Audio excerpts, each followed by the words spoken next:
Today on the John Ankerberg Show, how does the fine-tuning of the laws of the universe prove that God exists? Today you will hear how physicists have discovered that there are very important fundamental parameters, physical parameters of the universe that must fall within very precise ranges within slight tolerances. If those parameters were a little bit outside those ranges, by even a little bit, life would not be possible. We couldn't get stable galaxies.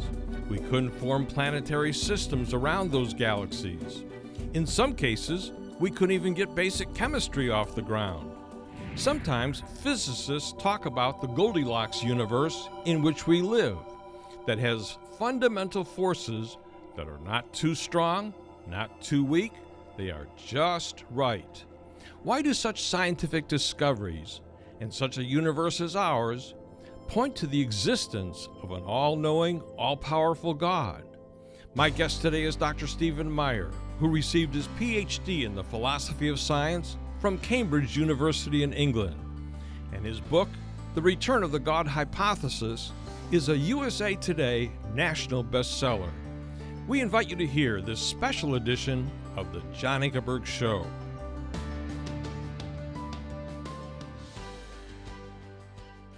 Welcome to our program. I'm John Ankerberg, and my guest is philosopher of science, Dr. Stephen Meyer, who received his PhD from Cambridge University in England. Dr. Meyer has just recently published a USA Today national best-selling book called Return of the God Hypothesis, and I highly recommend this, which discusses evidence for God as the designing intelligence responsible for life and the universe. That's why we're doing these programs as well. Stephen, in our last few programs, you told a fascinating story, first of all, of how scientists discovered that our universe had a beginning. Folks, if you missed that, just go back online, you can watch it.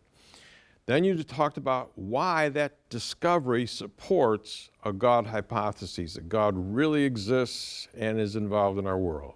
Today we're going to look at a second discovery that is bringing the God hypothesis back into currency today among some of the most prominent scientists of the last century.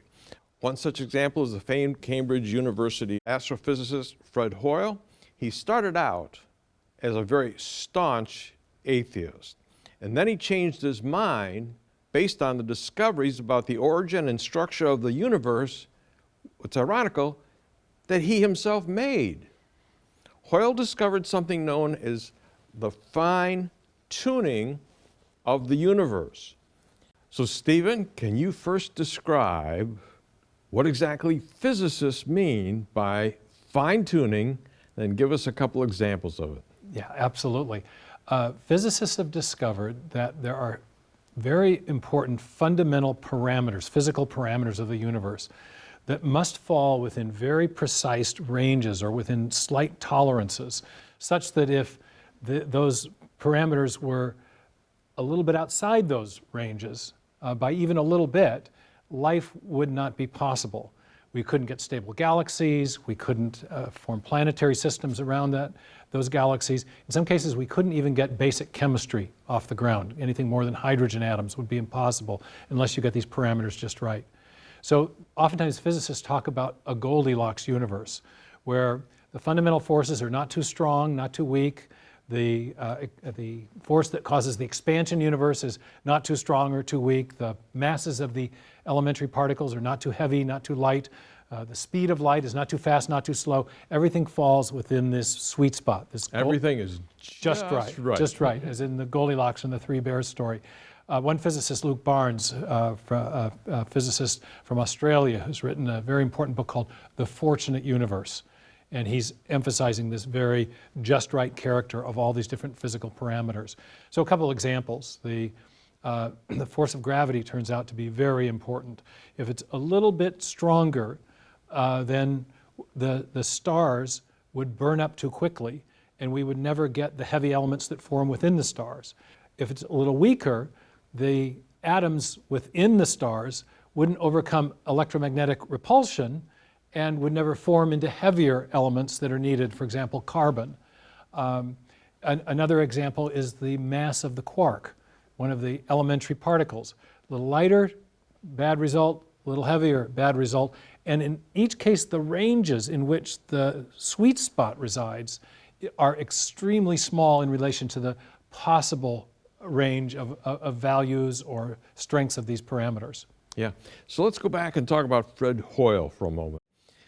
What was his role in discovering some of those fine-tuning parameters and how one of them rocked his worldview and led him to abandon atheism and affirm the existence of some kind of super intellect behind the universe? First of all, who was Sir Frederick Hoyle, and what role did he play discovering some of the most important fine-tuning parameters?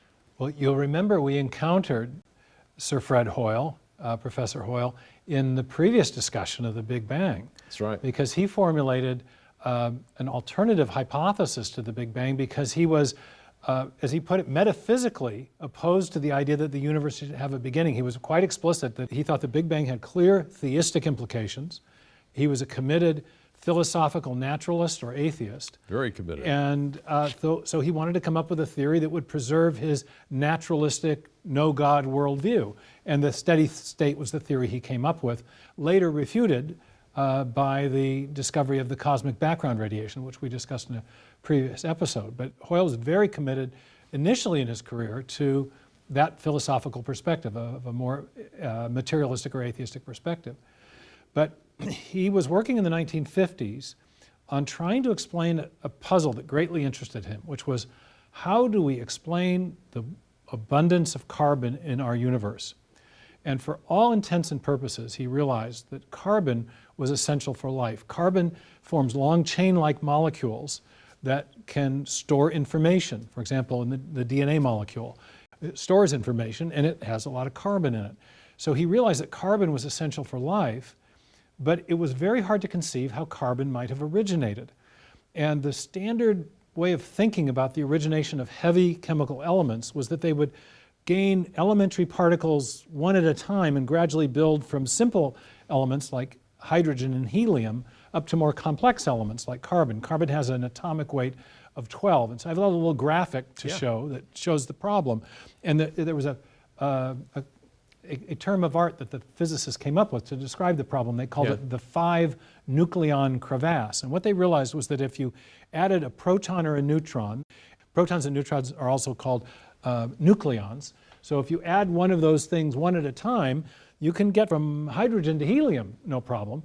But then if you add one more proton or neutron and have an element with 5 nucleons, those are highly unstable and they fall apart very quickly. They have a very short half-life.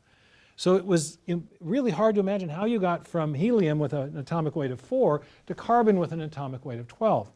So one theory was, we'll combine 3 helium molecules, each with atomic weight 4, and we'll get to 12. But getting 3 to collide all at the same time was astronomically improbable, and no one thought that was plausible. So Hoyle came up with the idea that, well, maybe you could get 2 heliums to combine to make a beryllium, atomic weight 8, and then that beryllium would separately combine with a helium. And then you'd get a carbon molecule, atomic weight 12. Voila, problem solved except for one thing. When he did the calculations on the energies associated with those constituent parts of a carbon, he found that the resulting carbon had an energy level that was above the energy level of the carbons we most typically observe. And it had a precise value, 7.65 MeV. And so he went out to Caltech and he pigeonholed a physicist out there named Willie Fowler. And he said, would you do some experiments of nuclear, basically nuclear physics experiments, to see if you can find a carbon that has this excited energy level called a resonance. And we found some actual audio recordings of interactions between Hoyle and these guys, and Willie Fowler talking about what a nut job he thought Hoyle was at first. But he was finally persuaded to do the experiment, and lo and behold, he found a carbon with exactly that resonance, the one that Hoyle had predicted with that level of precision. They were blown away. And Hoyle was blown away because it implied very difficult to make carbon, but there is a way to do it. And then he got thinking about, well, what would have to happen inside the stars for this combination to occur to develop a carbon. And he realized that, well, for the beryllium and the helium to come together, they'd have to overcome an electromagnetic repulsion, which means that gravity would have to be very precise in its strength to heat things up enough to overcome that repulsion. And that meant that gravity had to be fine-tuned. And in fact, here's the exact problem. If the gravitational attraction is too weak inside the star, the temperature won't get high enough for those two atoms to combine sufficiently often to generate an abundant supply of carbon. On the other hand, if the gravitational attraction is too strong, what's called nucleosynthesis will happen much too quickly, cause the star to burn up, and you don't get heavy elements. Yeah. And the tolerance was very, very small, a very fine a sweet spot in relation to the natural range of values. A big exponential number. I think it's 1 in 10 to the 35th, Wow. the fine-tuning that's required. And then Hoyle realized, but to get the gravity right, there had to be a whole bunch of other fine-tuning parameters that had to be just right.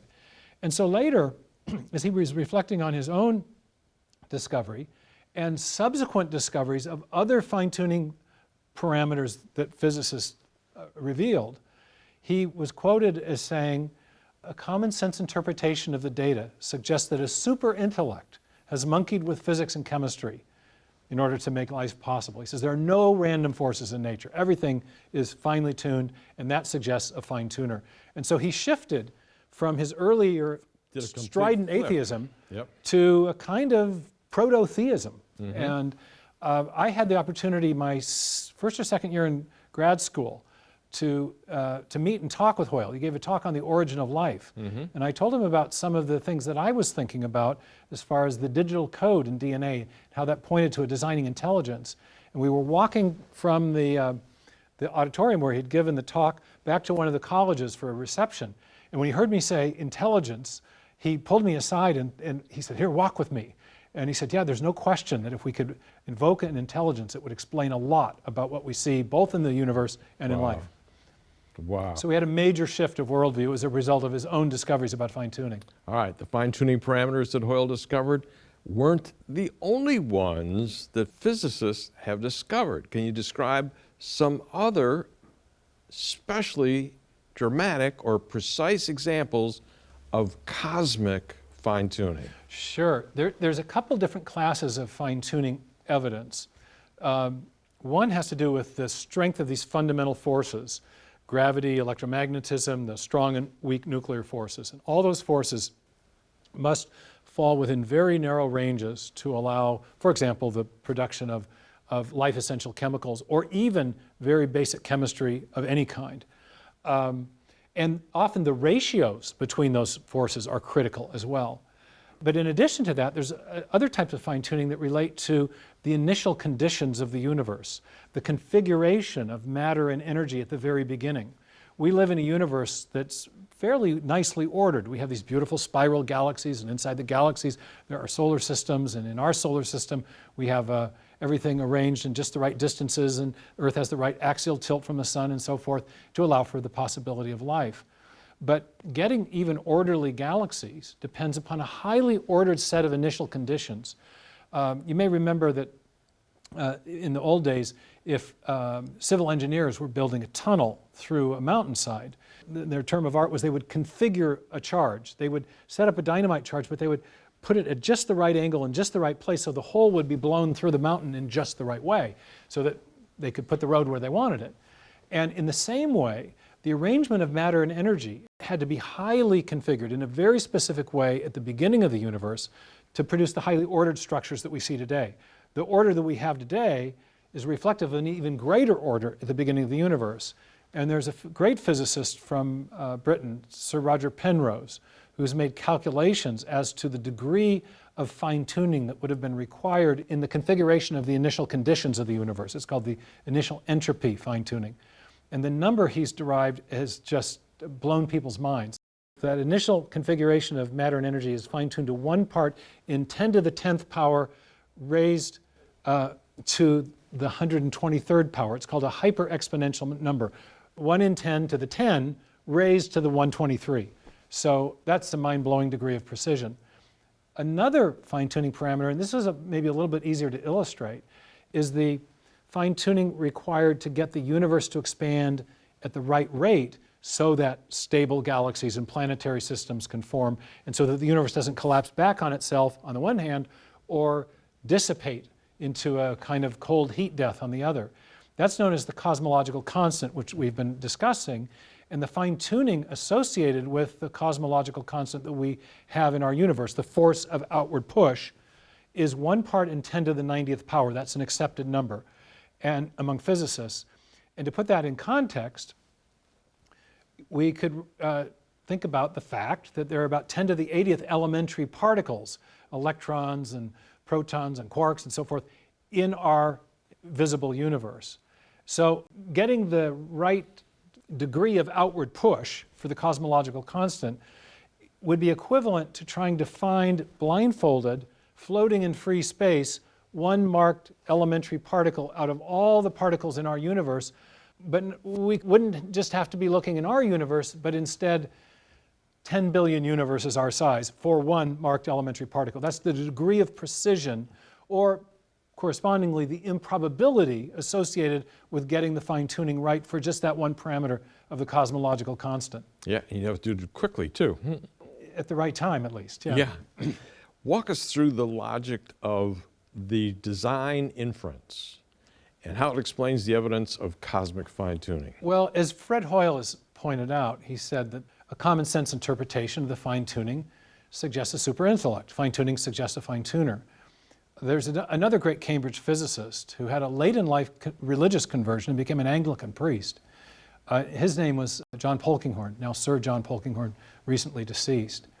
And Polkinghorne had this wonderful visual illustration that he would use to get across the idea of a fine-tuning. He asked you to imagine that you were going out into space and you would dock at a space station, and this happened to be the space station where the universe creating machine resided. And you would go into the control room, and there in the control room there would be all kinds of dials and knobs and sliders, and each one would be set to a very particular setting. Strength of gravity had a very precise setting, and if you move that 1 click this way or that way, then for different reasons the universe would cease to be life-friendly. And with each of these parameters you had the same problem. 1 click this way or that way, and life would not be possible. And Polkinghorne, when he gave lectures on this, would say, well, he'd ask his audience, what do you make of this? I had the opportunity to interview him one time in Portland, and I said, well, Sir John, what do you make of it? And in his very high Oxbridge accent, he said, well, I don't say that the atheists are stupid. I just say that theism provides a more satisfying explanation. And so there's something about fine-tuning which intuitively suggests intelligent design. And I have a colleague, William Dembski, who's developed a theory of design detection with a famous work published at Cambridge University Press called the design inference. And what Dembski shows is that we detect design when 2 different things are present at the same time. One is improbability, and all the fine-tuning parameters are extremely improbable that we'd get those right randomly in a universe. But Dembski says that improbability alone is not enough, and he illustrates this with a great example. He asks you to imagine that you're looking at the faces on Mount Rushmore, and immediately you think, oh, well, a sculptor was responsible for those faces. And Dembski says, okay, but why? And you say, well, it'd be very improbable for wind and erosion to make those faces. And he says, yeah, that's right. This is a very improbable shape. But the pile of rocks at the bottom of the hill is also in an improbable configuration, and we don't want to say that those are designed in exactly that configuration. So what else is present in the faces on the mountain? And he says the answer is what he calls a specification, a pattern that matches our experience or performs a function. It has significance in some way that we can recognize from our independent experience. Case of Mount Rushmore, that's pretty obvious that it does that because we recognize those faces from the independent experience of seeing the human face and even the faces of presidents on a mountain. Now shift that example just a little bit. Imagine that you have a combination lock. Yep. And I used to do this little thought experiment with my students. And I like it, yep. I would pass a combination lock around in class, and I would pretend that what I was trying to prove was that the fine-tuning was too improbable to happen by chance. And that was the basis of my argument for design. And so I passed the combination lock around, and I'd have different students try to open the combination by chance, alone, right, left, right. I even tell them, go right, left, right. And they try and try again, and they failed. One student failed, next student failed, next student failed. But finally I get to about the fourth student, and the student would go right, right, and then pop the lock open. The students would all hoot and howl at me like they'd refuted my thought experiment because, look, it just happened by chance. And then I'd kind of sit there looking embarrassed. I'd feign embarrassment. And then finally, someone would almost always say, wait a minute, was he for real? Because when you do the odds, and it's 1 in 64,000 to get it right, and then there's only a few seconds to do it. And people would then say, was he a setup? Was that a plant? And the students start accusing me and I'd say, why would I do that? But then I'd walk over to the student and say, well, was that a setup job? And he'd look kind of sheepish for a minute, and then he'd fish into his pocket, give the combination. And of course, I had set it up. I'd given him the combination in advance. And so then I'd tell the students the real point of the gag, which is that you detected design. You started to suspect me of cheating because not only did you witness a highly improbable event, but there was also a pattern match. There was a specification that the combination, those 3 turns, matched the independent requirements for opening the lock that we could specify on a piece of paper independently of the event. And so we had a small probability event that was also specified in a way to perform a function, to achieve something, in this case, open the lock. And that's what we have going on with the fine-tuning. Small probabilities plus specification in our universal experience indicates design. And in the case of the fine-tuning, what we have is a set of highly improbable parameters that are jointly necessary to achieve a very significant outcome, which is the production of life in the universe. So they perform a functional outcome. And the conjunction of those 2 things triggers an awareness in the human mind of the action of another mind, of a designing intelligence. And that's why so many physicists have said, as Paul Davies has said, great physicist, the impression of design is overwhelming when he's talking about the fine-tuning. Yeah. Folks, I hope that you're enjoying what you're hearing. Next week, we're going to look at some objections to the idea that cosmic fine-tuning points to intelligent design. It's what we've been talking about. Does it or doesn't this point to intelligent design? So far, you heard all the reasons why we think it does point to that. But we're going to talk about a very popular idea that you hear about almost all the time. It's the popular idea known as the multiverse hypothesis. And I want you to tune in to see how Dr. Meyer responds to these objections and whether his case for God can withstand challenges from popular objections to it. So I hope that you'll join us, but please stay tuned because I have a personal word for you in just a moment. Stay tuned. John will be right back. Thanks for joining me today. If you would like to have all of the information in our current TV series with Dr. Stephen Meyer, it's entitled The New Scientific Evidence That Points to the Existence of God. We are making available all 9 TV programs in a package of 3 DVDs for a gift of only $117. Then, we are also making available Dr. Steve Meyer's award-winning 568-page hardcover book, The Return of the God Hypothesis, for a gift of only $25. And if you would like to have all 4 of the items mentioned, they are available together for a special gift of just $120. Finally, I highly recommend 3 hour-long, state-of-the-art computer-animated documentary films for the special price of only $30. They are called The Privileged Planet, in which you will see modern biology, physics, cosmology, and astronomy that point toward a supernatural creator. Second, Unlocking the Mystery of Life, which will transport you by state-of-the-art computer animation into the interior of the trillions of cells in our bodies to show you the systems and machines that are present and bear the unmistakable hallmarks of God's design. And then third, Darwin's Dilemma, why the new scientific evidence about the origin of life may put an end to Darwinian evolution. Now, if you wish to order any of these items individually or all of them together, you may call us now at 1-800-805-3030. That's 1-800-805-3030. Or you may order these items at our website right now at jashow.org. That's jashow.org. And then those of you who live in Canada may order these materials by calling us at 1-866-746-5803.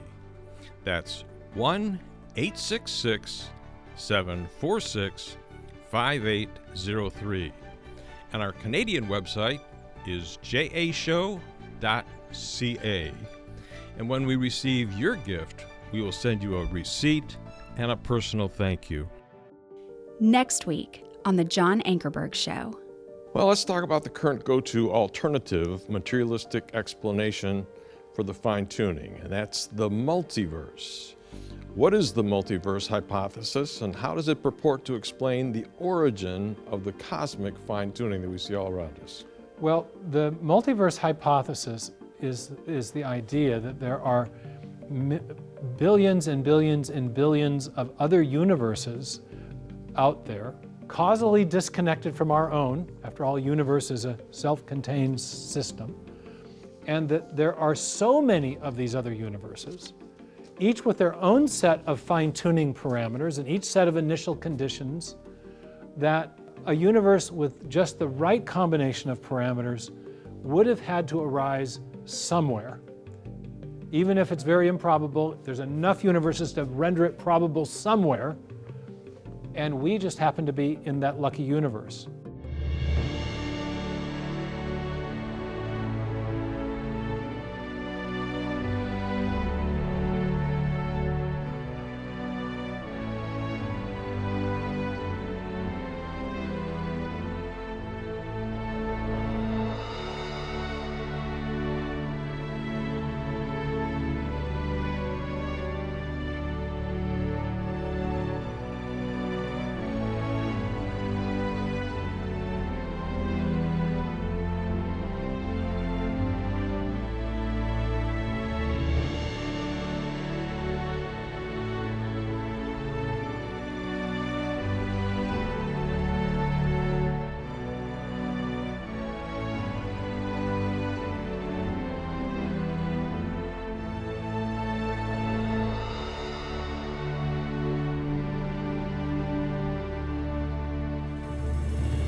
Our goal is to present the evidence for the gospel worldwide and to encourage Christians in their walk with the Lord. This program is sponsored by the John Ankerberg Show Ministries and is made possible by the grace of God and your faithful prayers and gifts.